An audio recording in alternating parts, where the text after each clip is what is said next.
Well, it wasn't hard to pick the greatest Washington-born Zag in the Mark Few era, but what was tough was picking the 14 players behind him.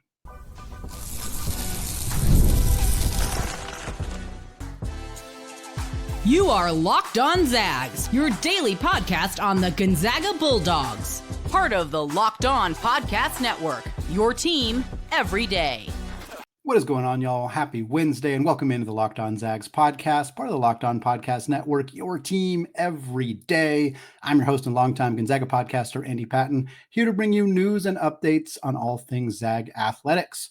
Well, it is finally here, folks. We've been doing this for the last 6 weeks, ranking the best Mark Few era Zags from various states, even from different countries, usually doing it in the second or third segment. But folks, we were not going to be able to get all of the Washington area Zags into just a segment or just 2 segments. We knew it was going to be a full show. It's finally here, mid-October.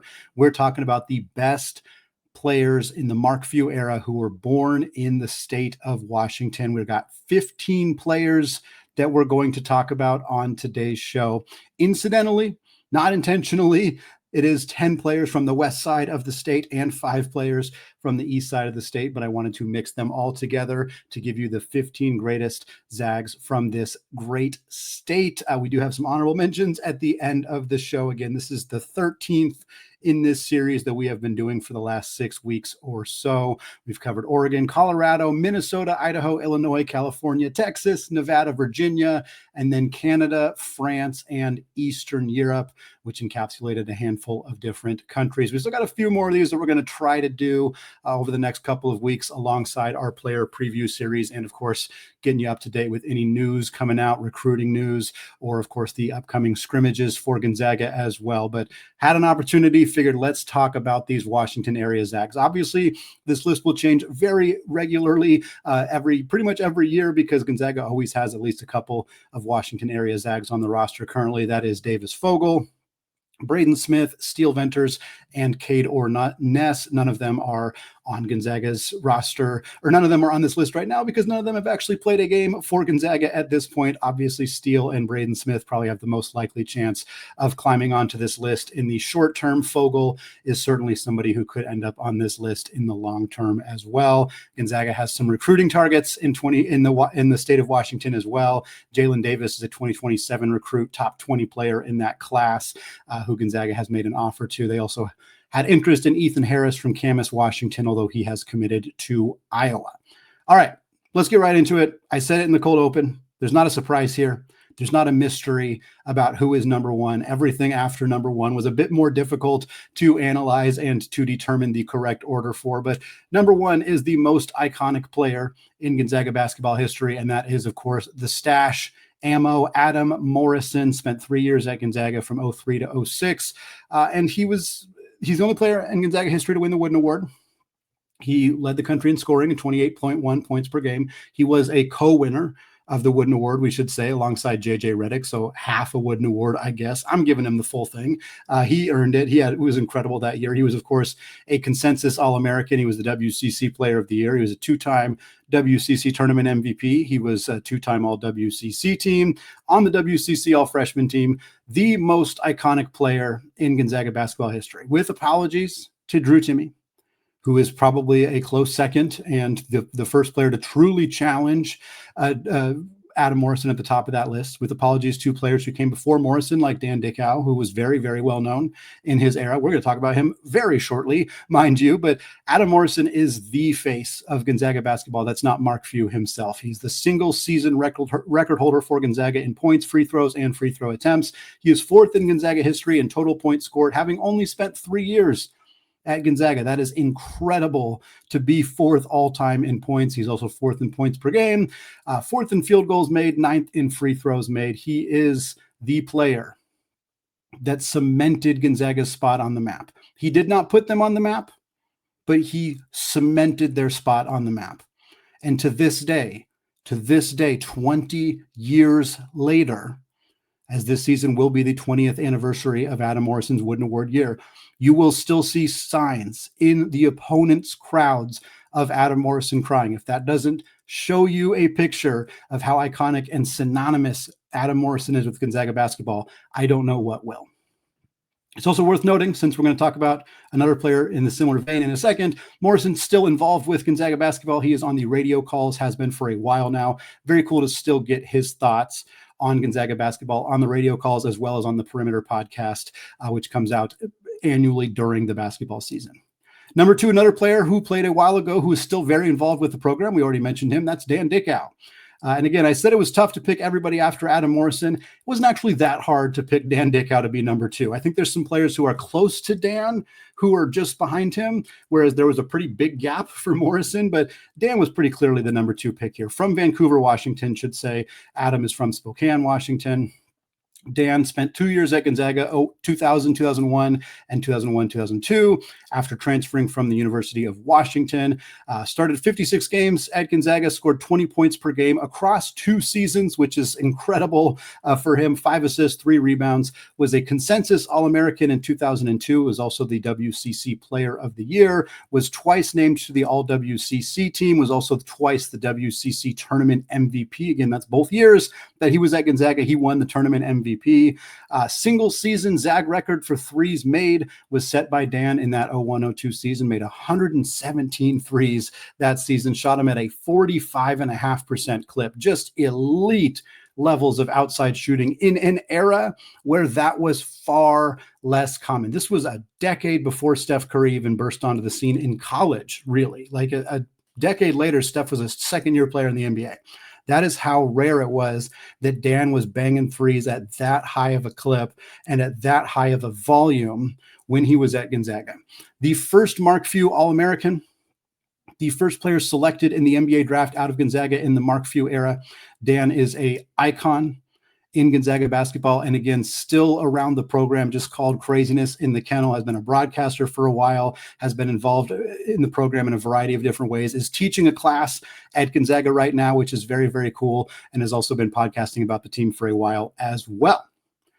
So number 1 and 2 are the greatest Gonzaga players from the state of Washington. They're also both podcasters. I think we're done with podcasters from here on out on the rest of the list. We'll see if that ends up being the case. Number 3 is Corey Kispert. This was pretty easy call for me as well, although it gets a little bit trickier in terms of order, but I knew Corey was going to be a top 5 guy. I figured he was probably going to be top 3, and here he finds himself at number 3 from Edmonds, Washington. 4 years at Gonzaga from 2017 to 2021, 137 games in a Zag uniform, 11.5 points, 4 boards, 41% from 3. He was a consensus All-American in 2021, as well as the WCC Player of the Year. He was a 2-time All-WCC first-teamer, won the 2021 Julius Erving Award as the best small forward in college basketball. He was also the 2021 All-WCC Tournament Team and NCAA Tournament All-Region. Corey finished his decorated career at Gonzaga 4th in school history in made threes and 6th in single season most threes made in a single season. Corey was excellent. He played the 3. He adjusted to playing the 4 on that 2020-21 team when Gonzaga entered Andrew Nembhard into the starting lineup, shifted Joel Ayayi to the 3, shifted Corey Kispert to the 4, and put Anton Watson on the bench. More on him a little bit later in the show, but Corey was effortless in his ability to play the 3, to play the 4. He was an elite outside shooter. And it's worth remembering, Corey was not a highly regarded recruit coming out of high school. He was outside the top 100 in his recruiting class. He was, I think, a 3-star, maybe a low 4-star recruit. Was not a lot of fanfare, and yet Corey played a big role for Gonzaga right away as a freshman and very quickly established himself as one of the best players on this team for the entirety of his 4-year run at Gonzaga. Prolific player, very good NBA player still to this day, and absolutely deserving of a top 3 spot among Washington area Zags. Number 4, and I did have a tough decision between Corey and this player at number 4, and frankly, the player at number 5. I think they're all pretty close to interchangeable. Number 4, I went with another Vancouver native, Derek Raivio. Derek Raivio at Gonzaga from 03 to 07, pretty much just replaced Dan Dickau with just a gap year there. Raivio, 127 games in a Gonzaga uniform, started 95 of them. averaged 11.5 points, about 3 assists per game, 41.6% from three. Very good three-point shooter, not on as high of a volume as Corey or Dan. He was the 2007 WCC Player of the Year. All four of these players, in fact, all five of the first players we're talking about, won a Player of the Year award in the West Coast Conference. Raivio was also a two-time All-WCC team selection. He was the 2007 WCC Tournament MVP. He led the WCC with 18 points per game in that 2007 season. He also led the WCC in assists per game back in 2005. What Raivio is most known for, though, by far, is his prolific free throw shooting. Derek Raivio finished his Gonzaga career shooting 92.7% from the free throw line. That is the second highest mark in the history of college basketball. As a senior, he shot a ridiculous 96.1%. To further put that in perspective, Derek Raivio took 154 free throws. His senior year, he made 148 of them. He missed just 6 free throws out of over 150 attempted. One of the most prolific free throw shooters in the history of basketball, certainly in the history of college basketball. He also finished his career 7th in made threes, 8th in steals, and 10th in assists in Gonzaga basketball history. Number 5 on the list here, from the west side, from Tacoma, Washington, Casey Calvary. And I should note here for number 5 and number 6, who we'll get to in a second, I am trying to focus on Mark Few era Zags, so players who overlapped between playing for Coach Munson and for Coach Few. I kind of struggled with what to do with them. It matters more for number 6, but for number 5 for Calvary, even if you just take his Gonzaga portion or his Mark Few portion of his career, it's still excellent. He spent 4 years at Gonzaga from 97 to 2001.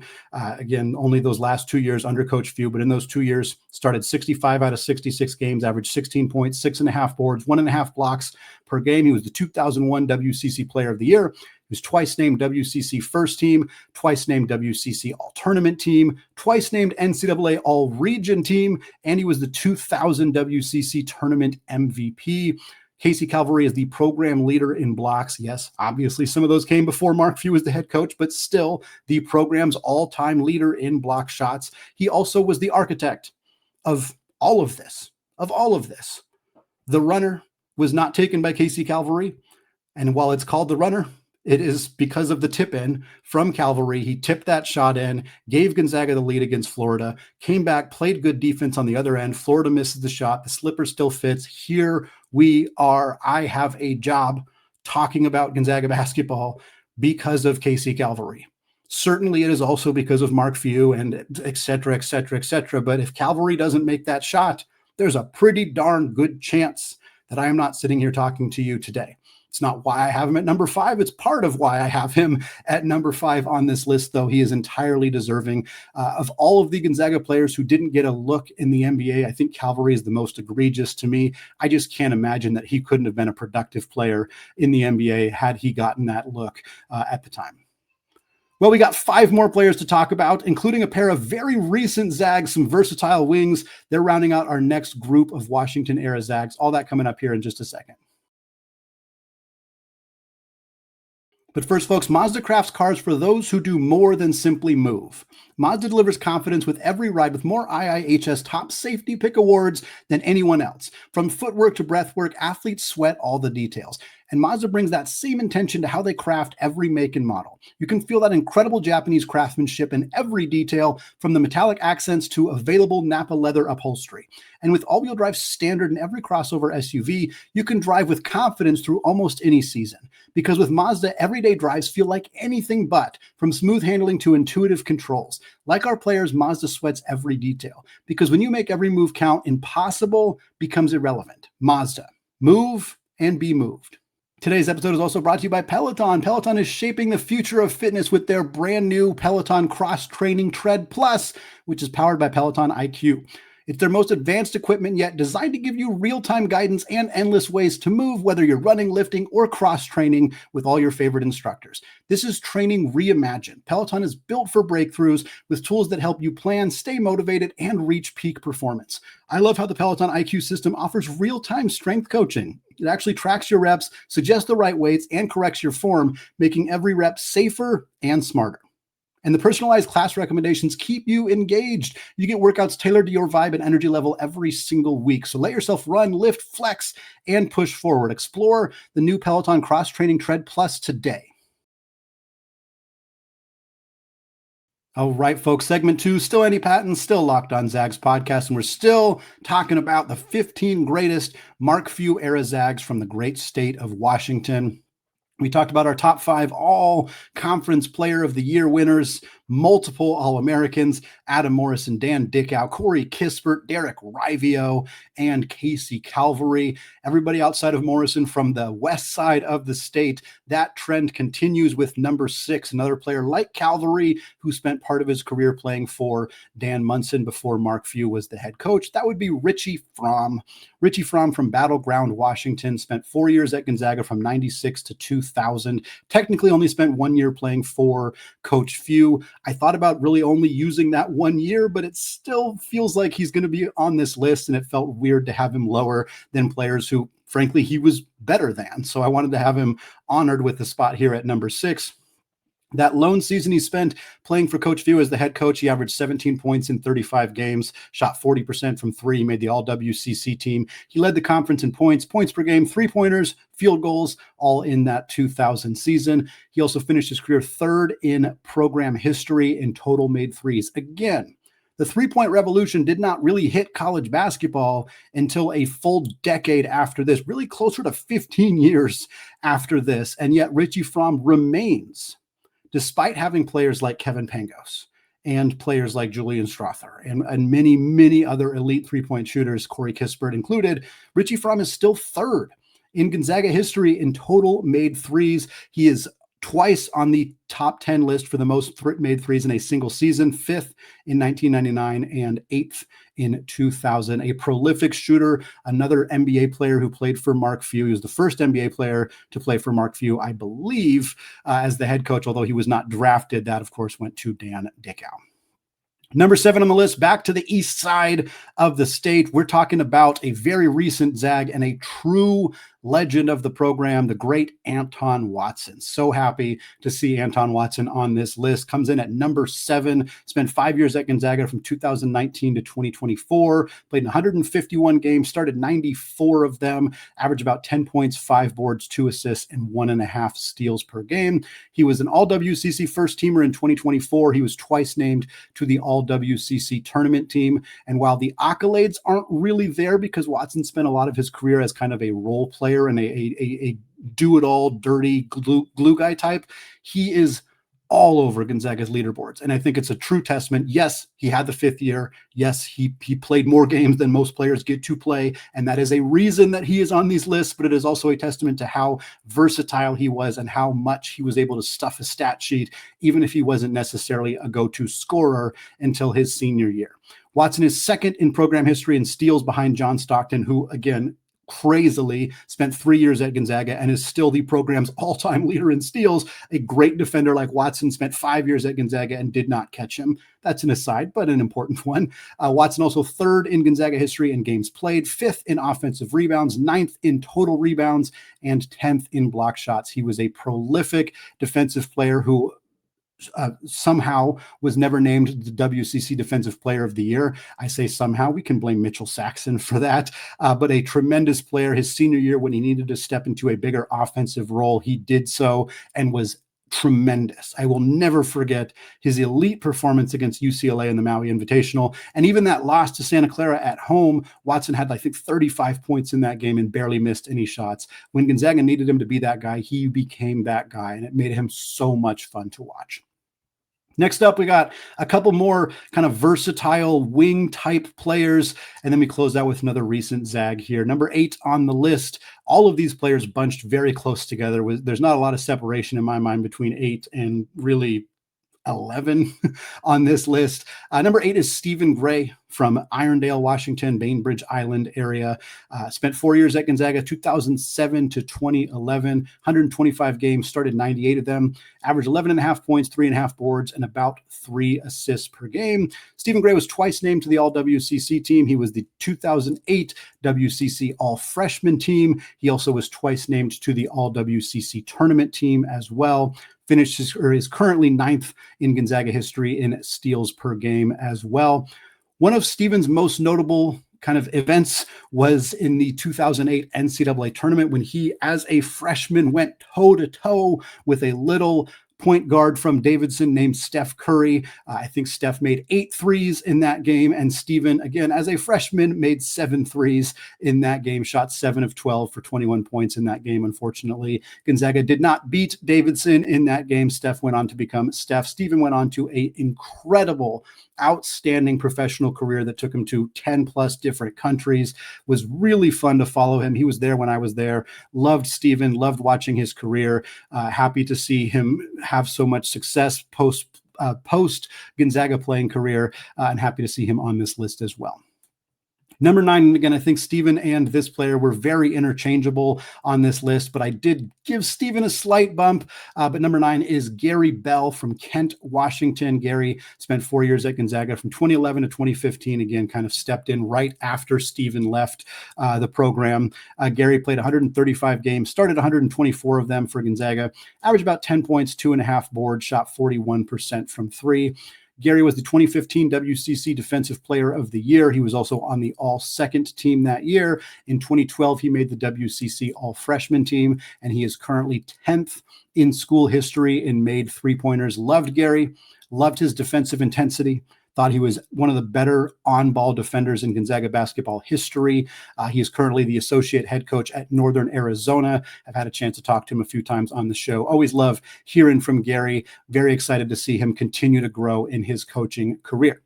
Number 10 on the list, another very recent former Zag, even more recent than Anton Watson, and a very polarizing player in Gonzaga basketball history already. Seattle native Nolan Hickman. Nolan Hickman spent 4 years at Gonzaga from 2021 to 2025, 139 games, started 105 of them, finished his career averaging 9.5 points and 2.5 assists while shooting 39.5% from 3.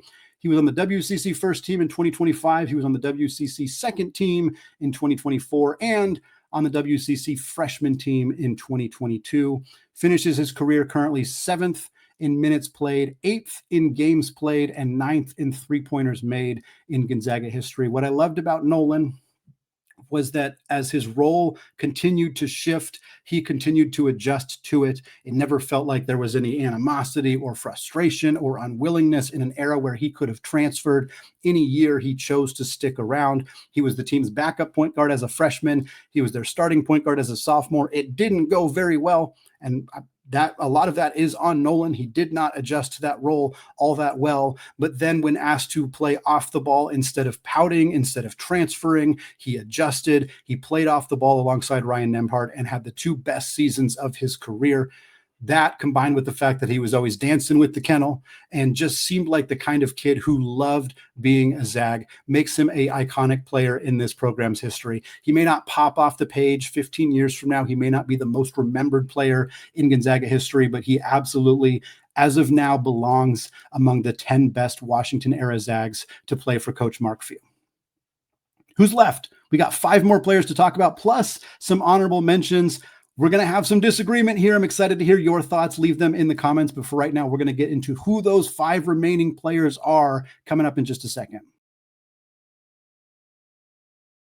But first, folks, the holidays are going to be here before you know it, and that's exciting. But getting your home ready for guests and celebrations, well, it can feel like a lot. And maybe your serveware needs a refresh. Maybe your guest room could use some new bedding. Whatever it is, Wayfair has everything that you need to get your house holiday ready. From Christmas trees and wreaths to bedding, cookware, and outdoor inflatables, it's your one-stop shop for every room in the house. And Wayfair makes it easy to personalize your home for the holidays with a huge selection for every style and every budget. And with free and easy delivery, even on the big stuff, you can get everything you need without the hassle of those huge delivery fees. We just started planning what holiday decor we need this year, and to add all the right touches to our house, you best believe that we're going to be using Wayfair. Now, instead of stressing about getting the house ready, you can actually enjoy the holidays with your friends and family. Get organized, refreshed, and ready for the holidays for way less. Head to wayfair.com right now and shop all things home. That's wayfair.com. Wayfair, every style, every home.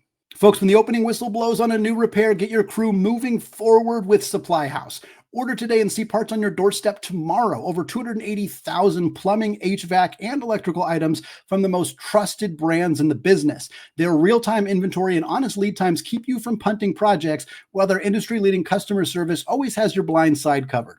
And if you need parts fast for a project, Supply House has next-day delivery. Talk about a game changer. The part finder tools and 3D schematics can save you hours on jobs where every detail matters. Their Trademaster perks like priority shipping and dedicated support make the whole process smoother. So join the free Trademaster program today and score some serious perks like priority shipping, lower prices, and a dedicated support line. Visit supplyhouse.com to sign up for free and use promo code SHCollege5 for 5% off your first order. That's supplyhouse.com. Real people, real service. All right, folks, 5 more players to discuss here. Closing out the show, talking about the best Washington area Zags in the Mark Few era. Been really fun to do this series for the past 6 weeks or so. I knew this Washington one would be tough, but boy, did it get challenging from this point on. There was a player that my initial pass and my second pass I did not have in this list. He ended up at number 12 as I finally dug into it more and thought, I need to move some stuff around. There's really 3 players that I have 6 players listed in the honorable mentions. I'll mention them all. That's why it's called honorable mentions, but there are 3 that I really had a hard time leaving out of the top 20. We'll get to them in a second. However, number 11 on the list from Clarkston, Washington, one of the few Eastern Washington Zags on the list, Josh Heitfeld. Josh Heitfeld at Gonzaga from 2005 to 2009, only played 96 games. We know part of the reason why. He dealt with the suspension for drugs during his career, which certainly tainted what could have been an even more prolific career at Gonzaga. But in those 96 games, Heitfeld averaged about 12 points and 6 rebounds per game, shot 38% from 3. He was an all-WCC team member in 2009, and to this day, he remains 9th in school history in blocks. Again, a career that probably could have been a top 10 career had there not been the off-the-court issues that prevented him from staying on the floor. He also dealt with some injuries throughout his career as well. A good player who kind of bridged the gap between Gonzaga really taking the leap when they took that leap in 2013 and were the number 1 team in the country, as well as the Adam Morrison era. There was a little gap period in there where Gonzaga was good, but not great necessarily. Heitfeld was one of the better players from that era specifically. Number 12 on the list, this is the guy that I initially had off the list, but the more I looked at his numbers compared to everybody else, the more I realized he needs to be on here, and that is an early era Zag, Zach Gord from Vancouver, Washington. Gord spent 4 years at Gonzaga from 99 to 2003, 134 games, 72 of them were starts, finished his career averaging 8.5 points and 4 boards, was on the all-WCC team in 2002, led the WCC in 2-point field goal percentage twice in 2000 and 2001. He also led the WCC in games played all 4 years that he was at Gonzaga and remains 9th in school history in offensive rebounds. A good, versatile, rugged power forward player from the early era of Mark Few's time as this team's head coach, and entirely deserving of being on this list. And yet another Vancouver Zag. We have 3 of them on this list in Dickau, Raivio, and now Gord. And if we want to count Richie from Battleground, pretty close to Vancouver, so that kind of counts in there as well. Number 13 on the list from Kirkland, Washington, Micah Downs. Micah Downs at Gonzaga from 2006 to 2009, 3 years in Spokane after spending his freshman season at Kansas in the Big 12. Downs played 84 games in a Gonzaga uniform, started 35 of them, finished his career averaging 8.5 points, 4 boards, and 1.2 assists. He was the 2009 WCC Tournament MVP, and he was twice named to the All-WCC Tournament team. A great postseason performer who was good in the regular season, but not necessarily elite. Still a player that definitely gets kind of lost in the annals of Gonzaga basketball history. Still part of that kind of time period between Morrison and Olynyk where there was some great players. We mentioned Stephen Gray already. Matt Bolden was in there. Derek Raivio was in there. But Downs is kind of one of the better players that sort of gets lost in the shuffle, but certainly deserves to be on this list. No real consideration for bumping him out of the top 15. Number 14 here, back to the East Coast with our final 2 players, the East Coast of Washington, I should say. Not really a coast, Eastern Washington.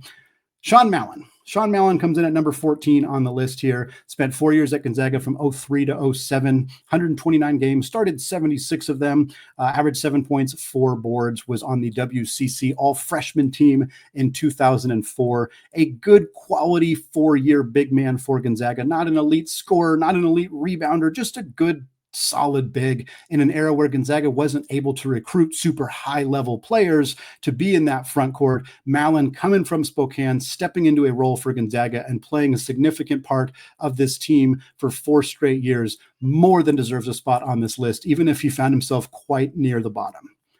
Number 15. Again, really, there's 4 players I strongly considered for these last 2 spots.